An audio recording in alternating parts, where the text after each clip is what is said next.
Hello and welcome to my channel Making Crafts. Today I'm using LineDotArrow's Steampunk Kit number 2 as well as her Vintage Grunge Steampunk Ephemera Kit.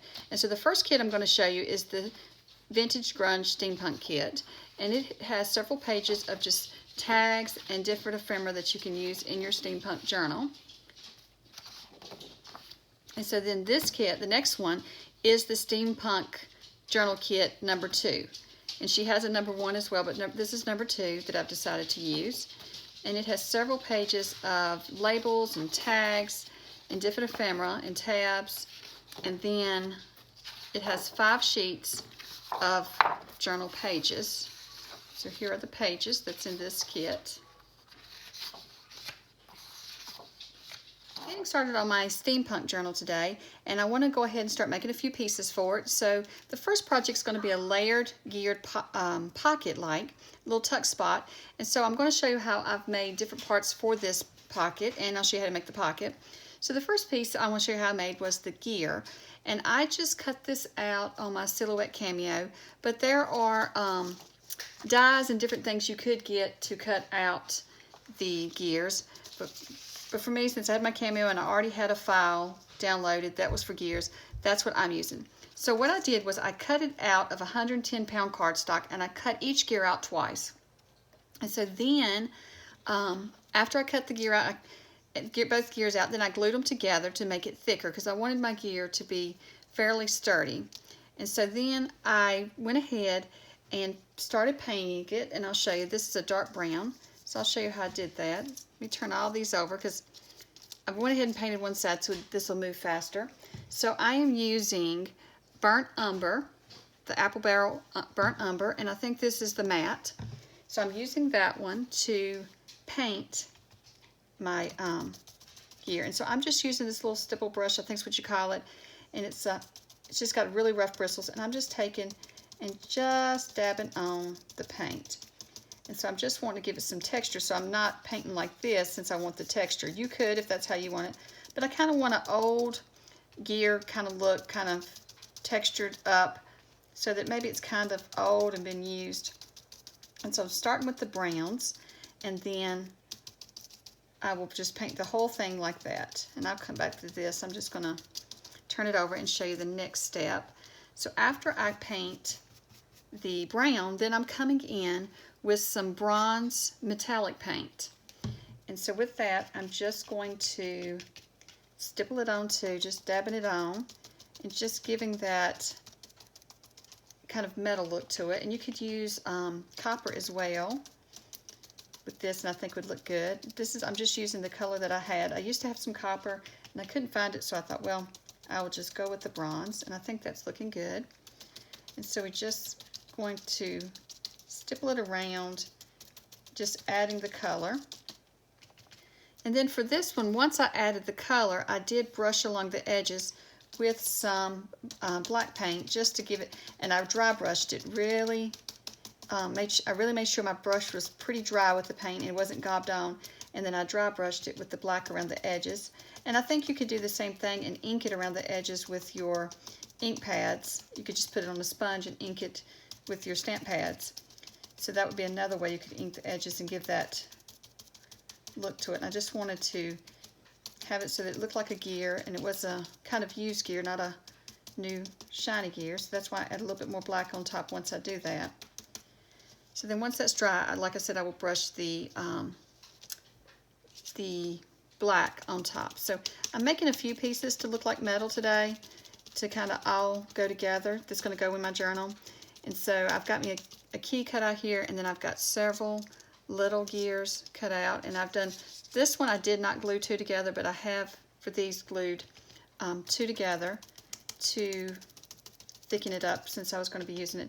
But these gears I'll be using in something else. I'm not going to be using those for the pocket. So let's just move on and let this be drying. Here's a gear that I've painted and is pretty much dry. So let me show you now how I add the black. So I'm just going to dip into the black, and then I'm just going to rub it off on my paper towel here.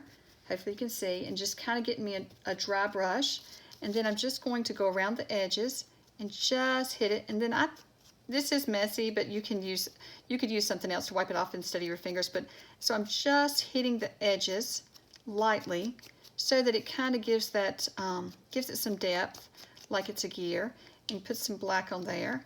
And so I am wiping a little bit off, and you can use a paper towel to wipe it off if you don't like getting your fingers messy, but I'm a type, when I get to painting, I am very messy, and I enjoy using my fingers to craft, so it doesn't bother me. It'll all wash off, and eventually. Some days it takes longer for some of the paints to come off than others, but depends on how much I've gotten on me. But I do like to add a little bit on there, and then I just lay it down and just kind of brush it along the edges, and then just take your finger, or like I said, whatever you're using to wipe it off, and just, if you get a little extra on, you can just wipe it off. And I don't mind it getting a, because it's kind of like the oil from a gear has gotten, you know, in the machinery. And so that's trying to give it like a faux gear, you know, like a faux used gear look. So it's going to have to be a little dirty, and it's been running through the machine. And but there we go. And so that just shows you a little example of how you can add black to yours. And you don't have to add as much. And say you didn't like as much as you added, you can always go back and just add a little bit more of your metal color on top. I didn't really like how I added that, but you just wipe my brush off and we can get some more. And then you could just add that on top if you wanted to lighten it up. There we go. And so you can work with it, but I think it looks really good. I think it looks like a piece of metal when you get done, and especially with the metallic paint. If you use metallic paint, it puts some of that shine in it. I don't know if you can see on camera or not the shine, but it helps you to give it that more metal look. And you can see here, hopefully, where I did brush some paint along the edges, and I did brush it up along the edges all around, just the black paint at the end to give it that aged look. And so then what I've done is I've taken a piece of the paper and I've just torn it using my ruler to get the torn edges. And so now I'm going to take and cut my gear down in half. So I'm just going to cut it. And what I'm going to do is I'm going to leave this solid bar down the middle, and I'm just going to cut it along there. It's probably going to take several passes to cut it, since it is got so much paint and so thick. And I'm going to save this because I will add that somewhere else in the book. So now for this flap, so that I'm going to layer it like this. It's going to have the paper, and then this little pocket, and then the gear. So we'll have two little tuck spots. So let me show you how I made this pocket right here. So I am using just a little brown paper bag that I have, and I'm just going to ball it up. You just want to ball it up really good, and so open it back up, and then ball it up again. So we're just going to be sure we get all the crinkles in it that we can. And so then once you've got as wrinkly as you would like, then we're just going to open it back up, and we're going to smooth it out. I'm just going to smooth it back out so that it's flat but still got all of our wrinkles. And then I'm going to use this one because this is the size that I want. Then I just cut it down.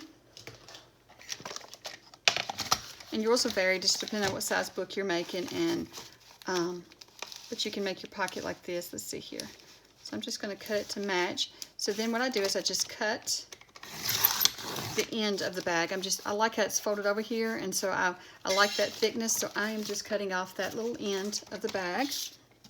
Oh, so I'm going to need this. And then for the length, I cut it at a little over 6.5. So let me cut this down. Okay, and so let's see if that's the right size. Yes. So the next thing I want to do is I also want to cut down a little piece of 110-pound cardstock. You could use a cereal box in this too to even make it thicker, or just regular cardstock would be enough as well. It doesn't have to be too thick. So 3.5 by a little over 6. So let's go a little over 6.5. And then let's go 3.5.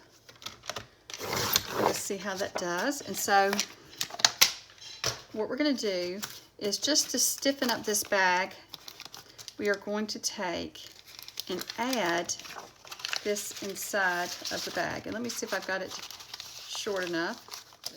Okay, so I'm sorry about that. The camera cut off, and so I'm going to have to start back. So I think we had already cut the bag and down, and so then you're just cutting a piece of cardstock, just that it doesn't have to be exact same size as the inside of the bag. As you can see, it's just enough to fit in there, just to stiffen it up some.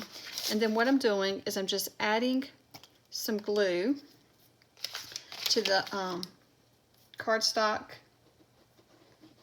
and I'm going to add some to the bottom of the inside of my bag because I want the whole thing to be glued down. So I'm just adding glue to the inside of my bag as well, and just loosely, just a little bit of glue to hold everything in place.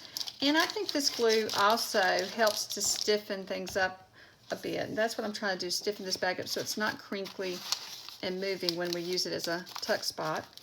And then we're just going to press that down. And this helps to smooth out your bag a little bit too, but still keeps your wrinkles. You want to keep those wrinkles in. And then just on the back side, you want to smooth it down again as well. And then what I like to do is, let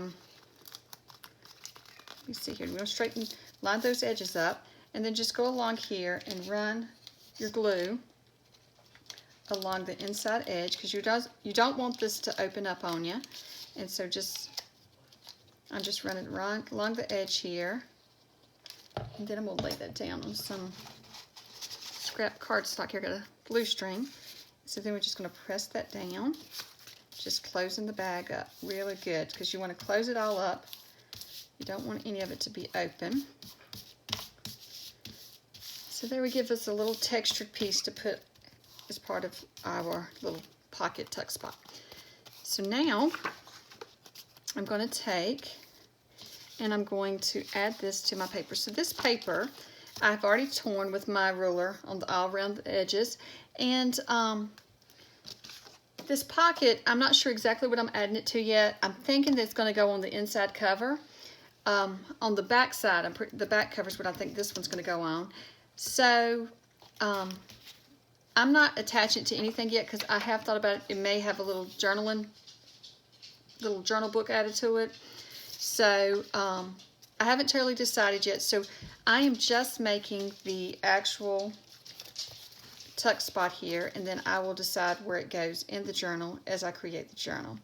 So I'm just going to attach this one to, and so what I want to do is I'm going to attach the paper, but I'm not going to go gluing all the way across. I'm just going about halfway on this one. So just about halfway, and then down the edge. You don't want to glue the whole thing because then it's going to be hard to tuck. It's going to be more of a pocket than a tuck spot.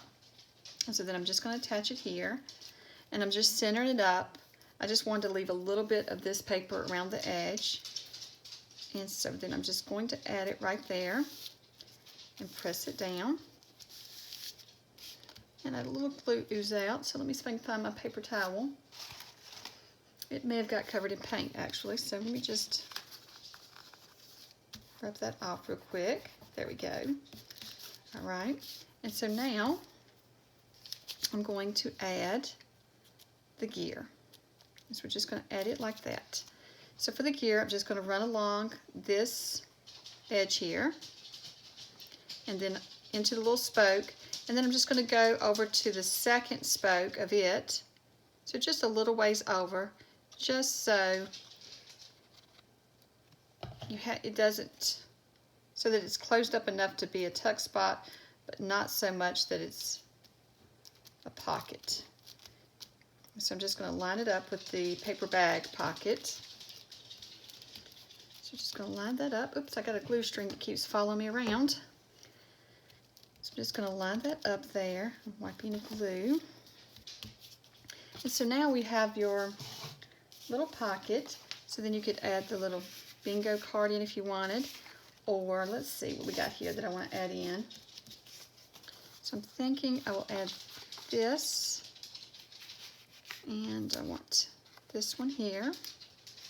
So then we're just going to add it like that. And I just like her peeping out there. And then we can add, I've cut out several little tags here. Oops, sorry for all that noise. So let's see here. You can't add the bingo card, but it does stick out quite a ways. So there's your little bingo card. And then here is some tags that can stick out.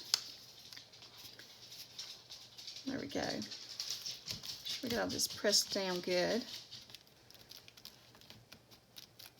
And there we have just a little pocket flap that we can, or a little tuck spot, and just a little layered pocket here that we can put little things in for our Steampunk Journal.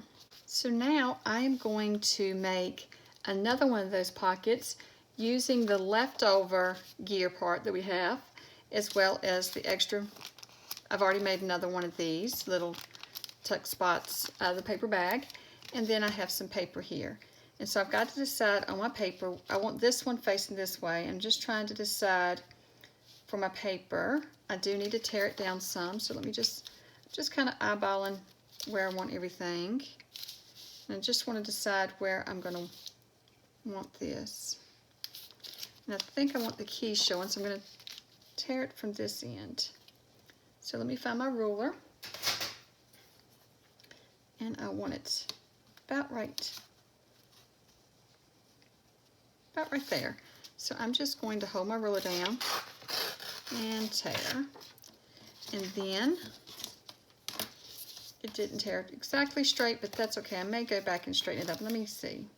Yeah, I want to straighten that up just a little, so I'm just going to hold it down. My ruler's got a little bow in it. I'm not sure what's happened to it. Let's just see here. There we go. So now, then we're going to, it's going to need to be shorter. So I'm just going to decide here, I do want that key showing there. So I'm going to just take off this back edge here. And just tear it there.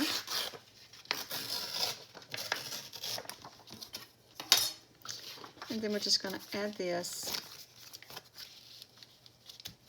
to our little pocket. Let me see here. Do I have enough taken off?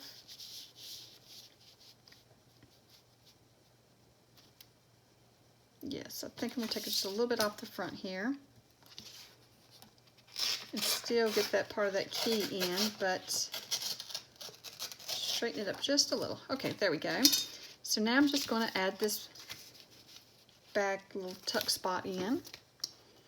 Once again, I'm just going to glue about halfway across the top, down one side. Now I am gluing down the cut edge side because I like the edge that was with the double thickness of the bag folded over, because that way it doesn't tear when you're tucking things in and out of the pocket or tuck spot, whichever you want to call it. So I'm just going to press that down. We're good. And then I'm just going, now this gear is not the same. It doesn't have a bar going to the middle, but I still like it like that.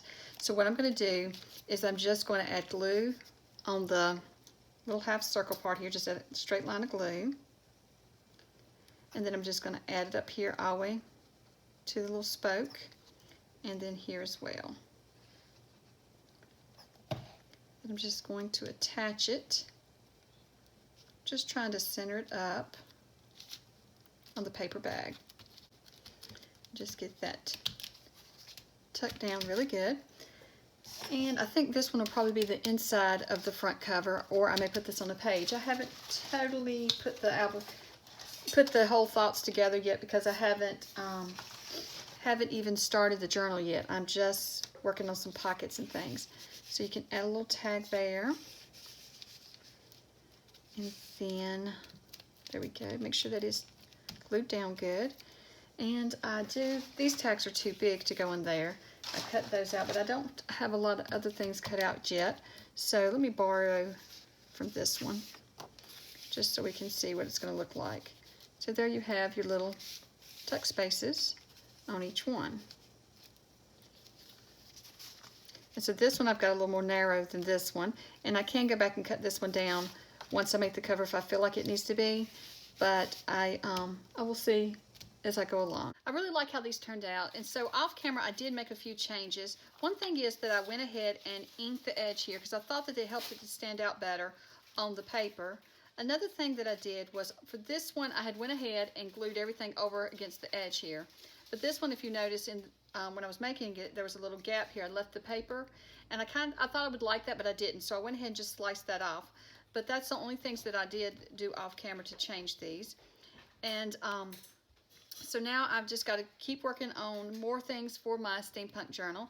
And so I hope you'll subscribe and follow along as I create this journal. I'm just going to have bits and pieces that I'll make throughout, and then I'll show you the whole, we'll create the whole journal together too. And so thank you so much for watching, and I hope you have a great day, and bye.